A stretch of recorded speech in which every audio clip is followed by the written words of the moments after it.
You were created to make a sound, not just to echo the noise. Welcome to the Amplified Era podcast. I am your host, Nadia Morris. I am here to help you push past the fear, identify the silence, and birth the purpose you've been carrying. We are leaving the safety of the shadows and stepping into the spotlight of your destiny. This is season 1, The Great Unmuzzling. So if you are ready to take the mute button of your life, let's get to work.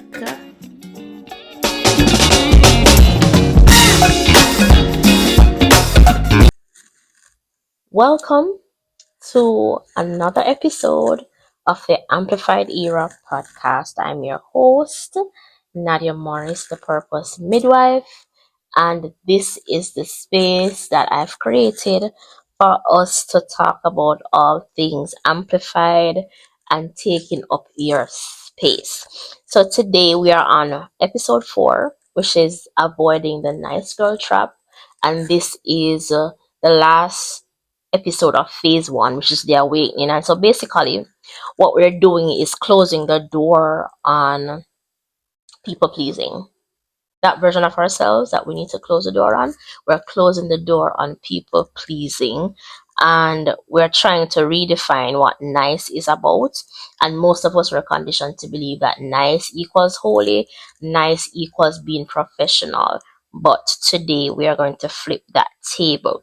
And I want you to think about that conditioned reflex that we normally do when it's an automatic yes when people ask you to for a discount, when somebody asks you for a moment of your time, somebody begs you a favor, and we say yes in the moment. But when we sit in our car, sit at our desk, we'll get home, you're like, why did I say yes? And I know I didn't want to do it. And so that is a trap that we have been placed in from a very young age as young women, girls. We are raised to be sweet, we are raised to be accommodating, we are raised to be nice. And so we cannot confuse being a doormat with being a disciple. That is one thing. And sometimes we have confused being nice with being professional. And that is what is really killing your career. So we're going to talk about that in this episode, right? So why is nice a problem?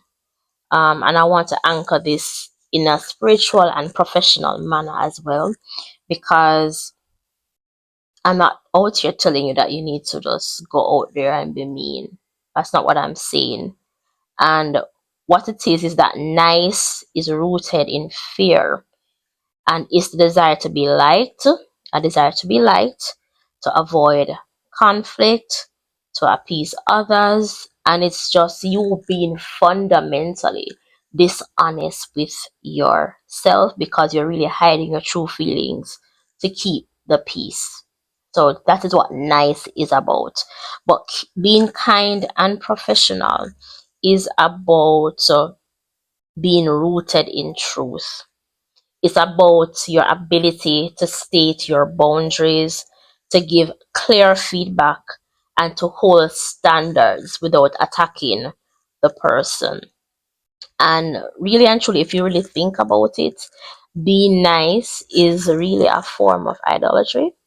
hmm Because what you do now, you are valuing another person's approval perhaps over your assignment. So sometimes your assignment that you have, it will take a back seat because you're now putting another person's approval above your assignment.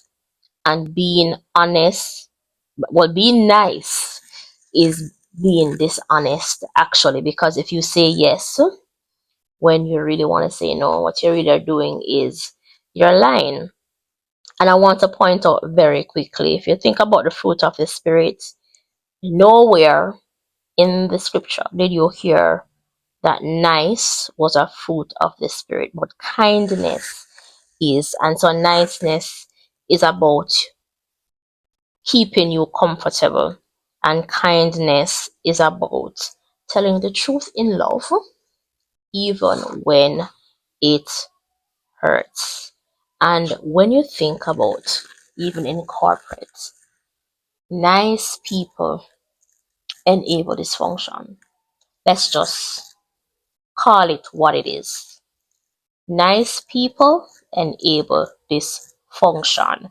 When you are a nice leader, you are breeding toxicity in your organization, and it spreads because why? You are afraid to correct the issues that are now being seen. And so suppose you went to your doctor told you you have an issue, you need surgery, but then the surgeon is too nice, and then the surgeon is like, okay, I'm too nice, I won't cut you, and then they just let you die, right? And so a professional surgeon will cut you to heal you. And so the dishonesty is that niceness really builds resentment because you're smiling to the person's face, but then you go back to your car and you're complaining. And at the root of that is really a lack of integrity, and we're afraid to speak up. And so this is where this resentment starts to build. And so the really the truth is, your niceness is a lie, and it is a mask that you wear because you are afraid of owning your power. So I can speak about it at length, based on my experience leading teams, leading an organization. Niceness has its place, but there comes a time when you have to set the standard and maintain the standard. And being nice and skirting on issues is not the way to go. And so I want to break down professional versus nice. I want to give you some scenarios. If you were leading a team, in corporate, scenario A, you have the late client or employee. Here's what the nice girl is gonna say: it's okay, don't worry about it. That's what the nice girl is gonna say, right? And the professional or the executive is gonna say, well, I value our time. So when we start late, it impacts the deliverables, and let's ensure we are on time for the next meeting, right? So when people still show up late for a meeting, the meeting already started, because for me, my meeting is 9 o'clock. We're starting at 9. And when you walk into the room late, you're going to be shuffling and wondering where you fit in, and you're going to have to be catching up. So that is just something that I don't like. That's a pet peeve of mine, actually.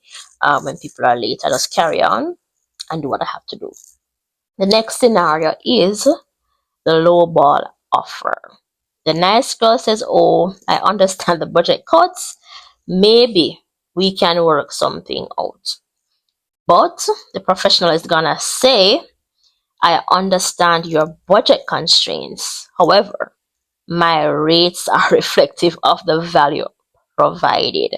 Perhaps we can revisit this next quarter when the budget aligns. And many of us who are budding consultants, you're building a business, you're selling a service or a product, because we want the clientele and because we don't want to miss the sale, we immediately say yes to the discount.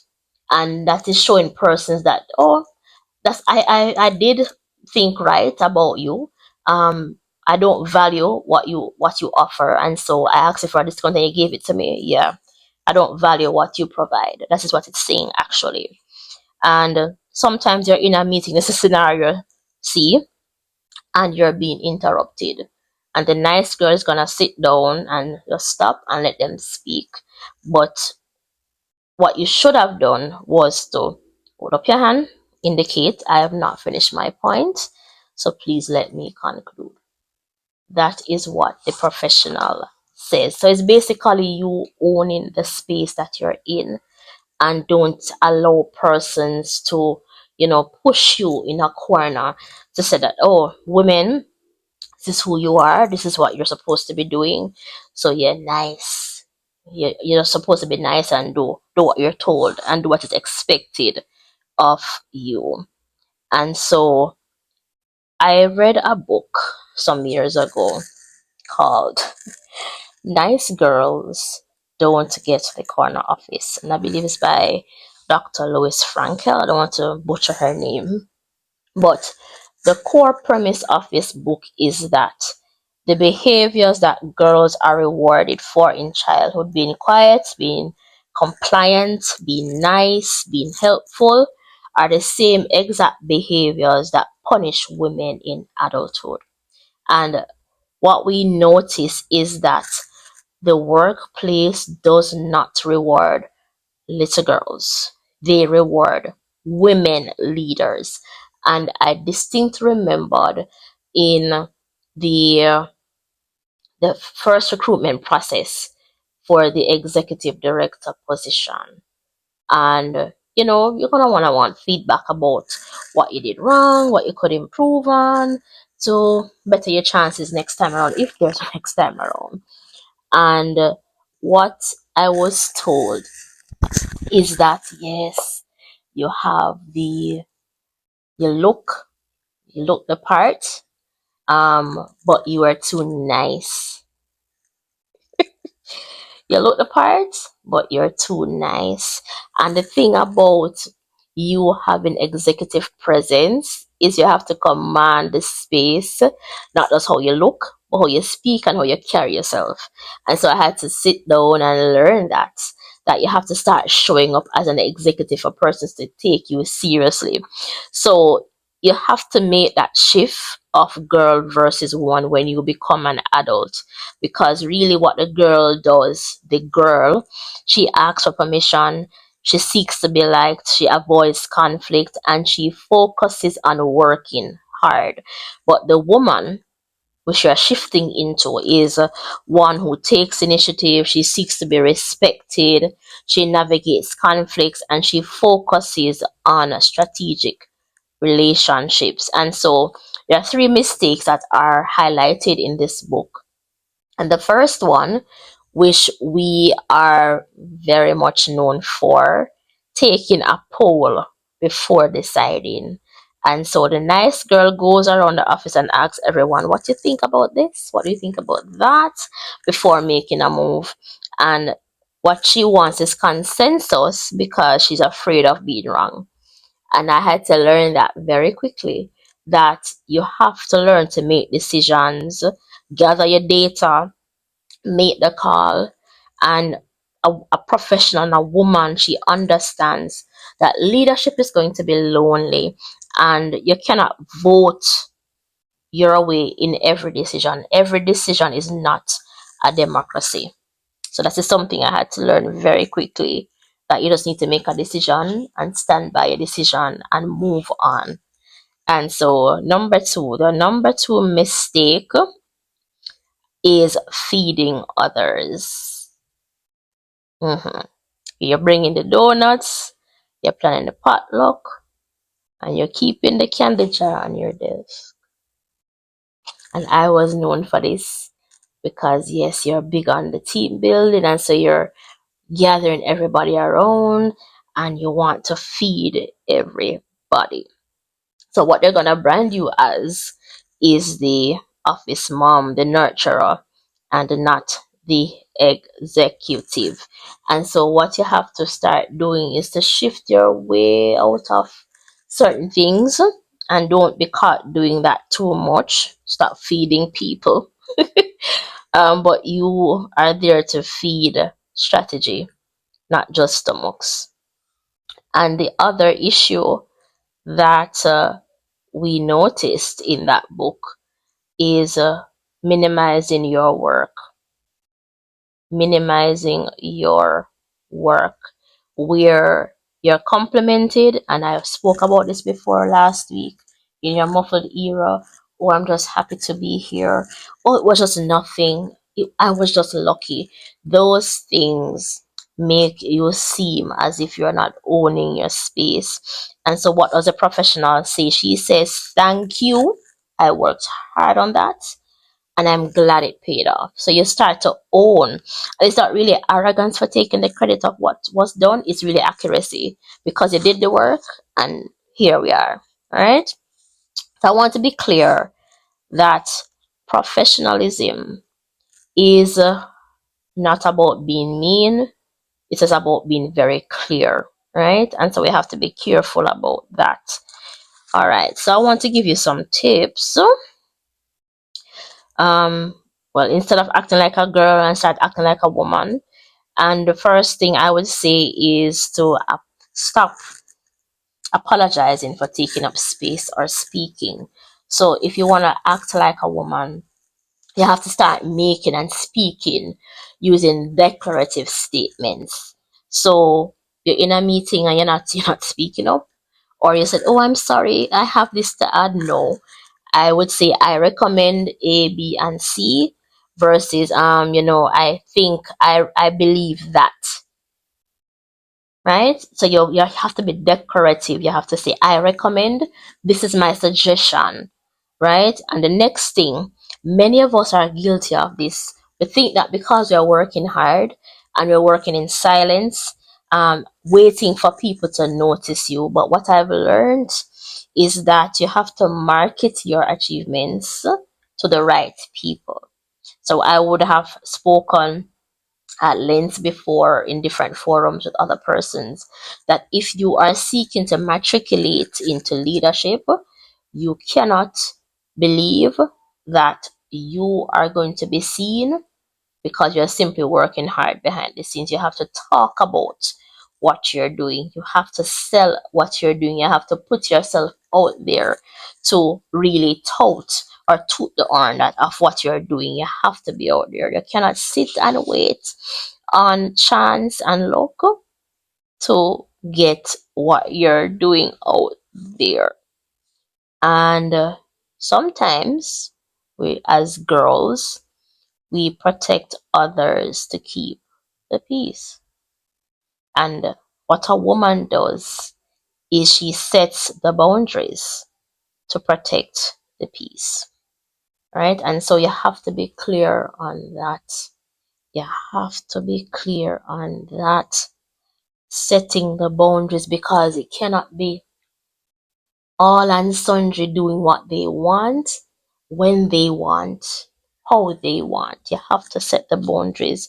And other people are watching when you don't set the boundaries and they're saying that, look, you're not setting the example for us to have trust in you that you're able to lead if you're not taking the difficult decisions. And that's what leadership is really about, making the difficult decisions.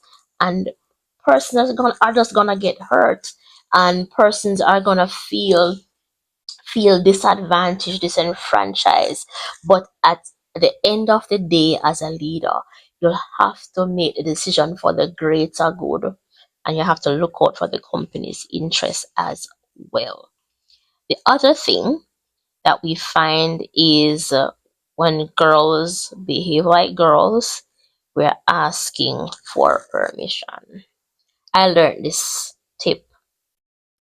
If you require leave, time off, you simply indicate, I will not be in today, tomorrow, whenever.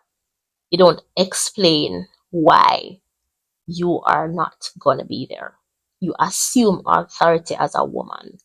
You don't try to get permission to take the days that you're entitled to. We don't do that. And so Dr. Louis Frankel wrote this book years ago, and she really identified 130 unconscious mistakes that we make. But the biggest one is simply this: we are still acting like little girls who want a gold star from the teacher. But I want you to listen to me very carefully that the marketplace does not give gold stars. It gives profit, it gives influence, it gives territory, and you cannot take your territory if you are so busy asking for permission to enter the room. So before we conclude, I told you I'm gonna have a little advice corner before we close out the episode. And today's advice I want to give you, especially in the office setting, is when you get so comfortable and nice, you go down the route of oversharing.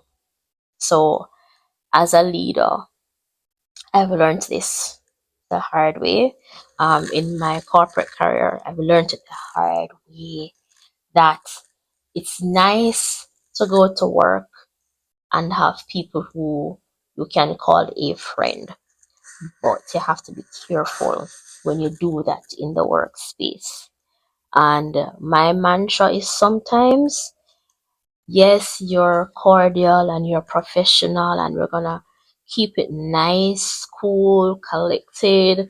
We're gonna keep it very, very professional in the workspace.